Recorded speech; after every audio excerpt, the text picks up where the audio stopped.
Shalom, giving honor and praise to the Creator of heaven and earth. This is Yeshaya Yisrael of the tribe of Dan of the nation of Israel. Call this one here, The Proposed Contradictions of the Old Testament Explained, Part 1. The purpose in this is because there are some who teach that the Old Testament contradicts itself. And the point in this presentation right here is to let it be known with clarity and understanding, blessed be the Most High, that such is not the case. If we go into one of the quotes that people use for such, we can go to Genesis chapter 1, verse 24, and it says this. And God said, let the earth bring forth the living creature after his kind, cattle and creeping thing, and beasts of the earth after his kind. And it was so. And God made the beasts of the earth after his kind, and cattle after their kind, and everything that creepeth upon the earth after his kind. And God saw that it was good. And God said, let us make man in our image, after our likeness, and let them have dominion over the fish of the sea, and over the fowl of the air, and over the earth, and over the cattle, and over all the earth, and over every creeping thing that creepeth upon the earth.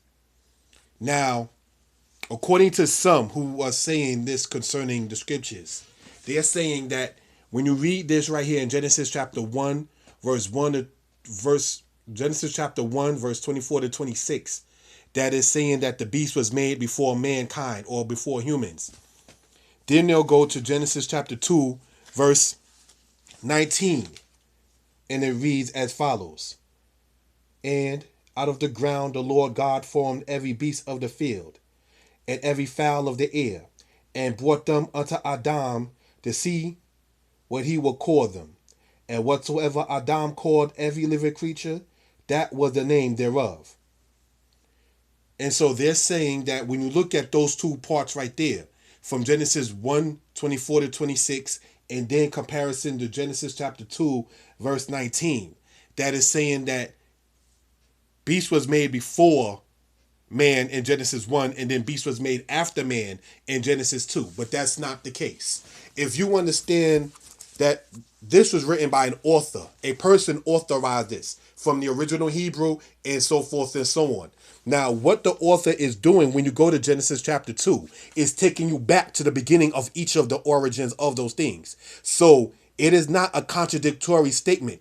A contradiction would be something saying that the beast was made before man, and then the next chapter is saying that beast was made after man. The word before and after is nowhere in Genesis chapter 1 or in Genesis chapter 2. So therefore, it's not a contradictory statement to sit there in Genesis chapter 2 to take you back to the beginning of something, of its creation, and then catching you up to the point where it met man at, if you understand. It's just like they do the same thing in movies. If you don't understand that they're taking you back to the beginning of something, whereas the movie is right in the middle or in the midst of it, so you can understand why certain things happen the way certain things happen. So is it the same with this. It is the same thing when people write books. It is the same thing as when someone is making a movie. Similar premise. Okay? Now, the next thing. Let's go, if you will, to Genesis chapter 1, verse 3.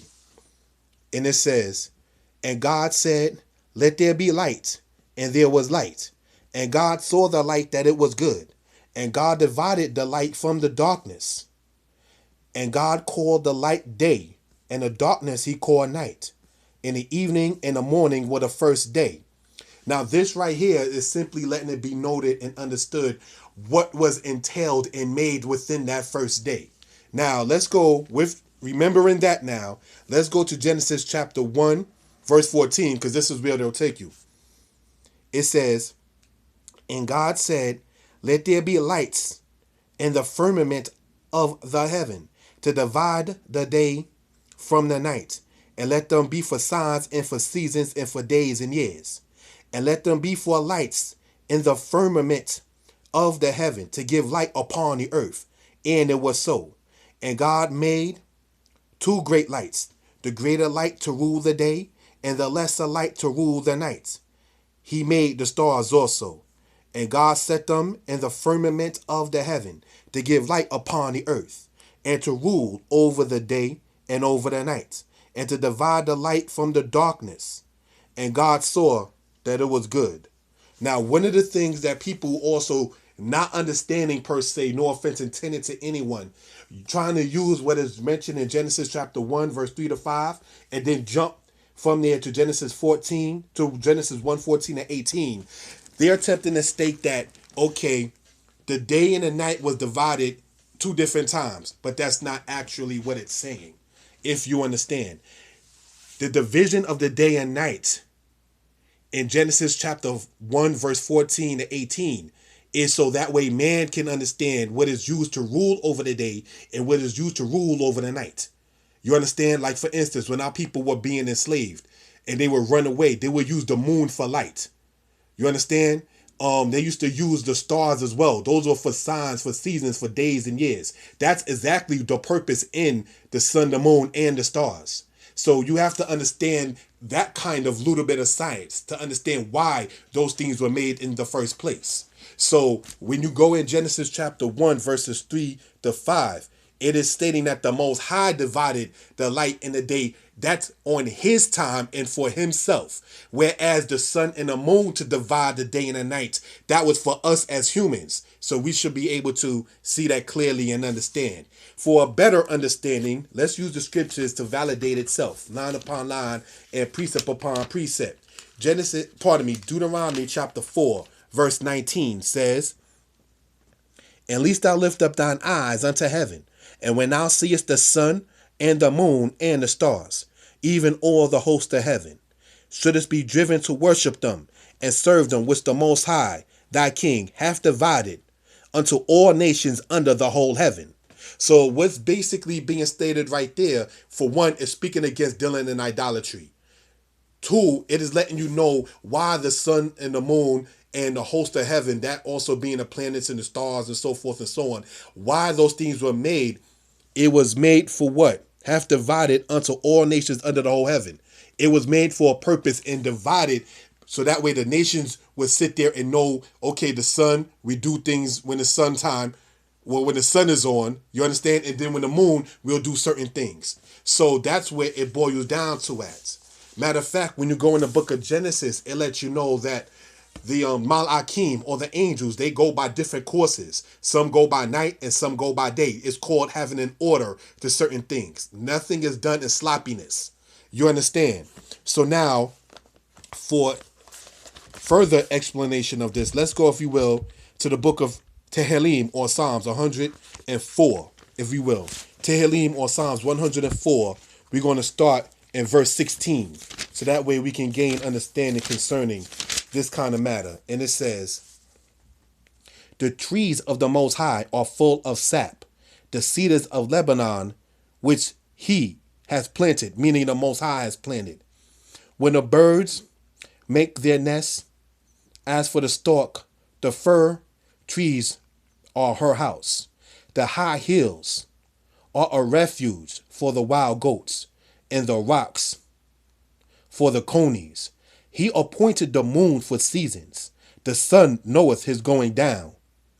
Thou makest darkness, and it is night, wherein all the beasts of the forest do creep forth. The young lions roar after their prey, and seek their meat from Elohim. The sun ariseth, they gather themselves together, and lay down in their dens. Man goeth forth unto his work, and to his labor until the even. O Yah, how manifold are thy works, and wisdom hast thou made them all. The earth is full of thy riches."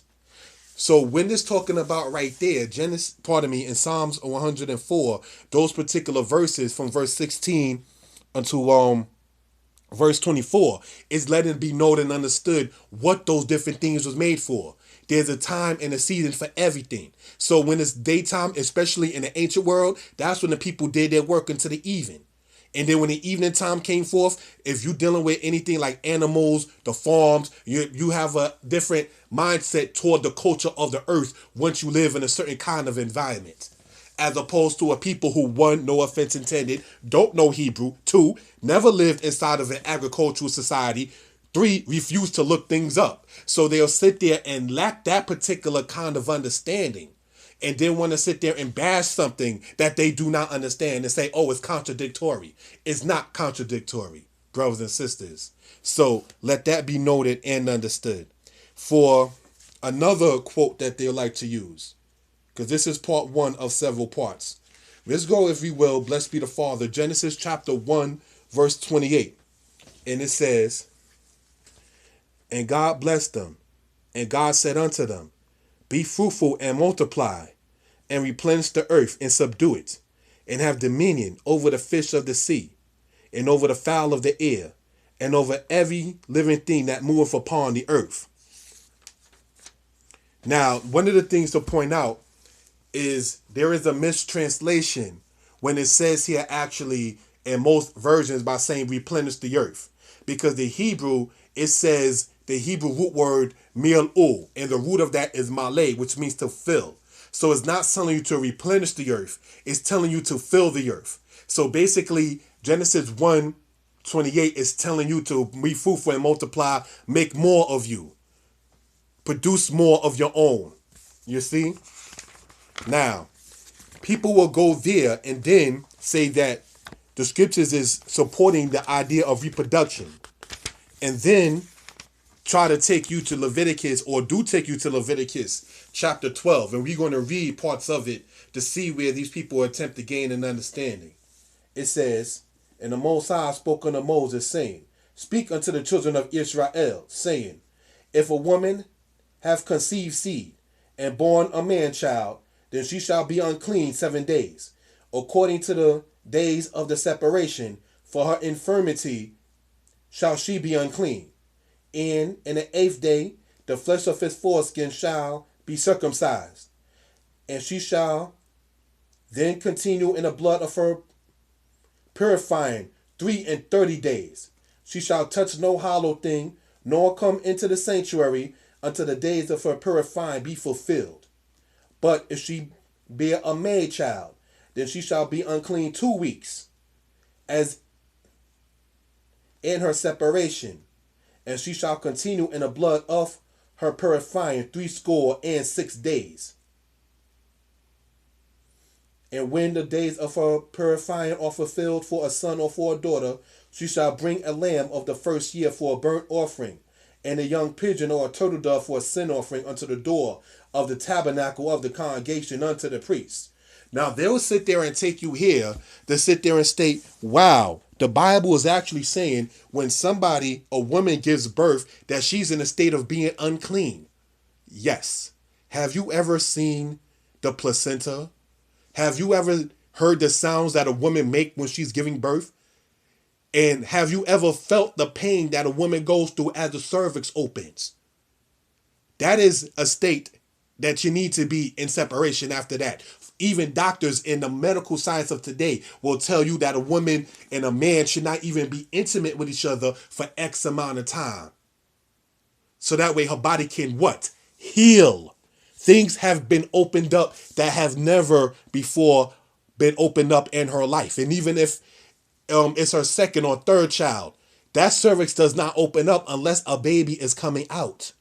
So you have to understand maybe something about what happens with the cervix, what happens when a woman is conceived seed and so forth and so on. Yes, that is the state of being unclean. And no disrespect intended, I come from a woman. Everyone that I know of comes from a woman. Even women I know come from women. And what it boils down to is that she needs, as women will even tell you, that quote unquote me time. Let me bond with my baby. And that's one of the things that a lot of mothers are upset with the American society, because they want to sit there and give you maternity leave for like a month and then have you go right back to work. The ways of the Most High, you are separated for a man child. We're talking about 40 days, and for a female child, 80 days. And then you have the hen pet community who want to sit there and say, well, see, it says for a girl child is more days. Let that woman bond with her daughter. She's a mother. She needs that time with her child. Yeah, she needs that. All right. Shalom.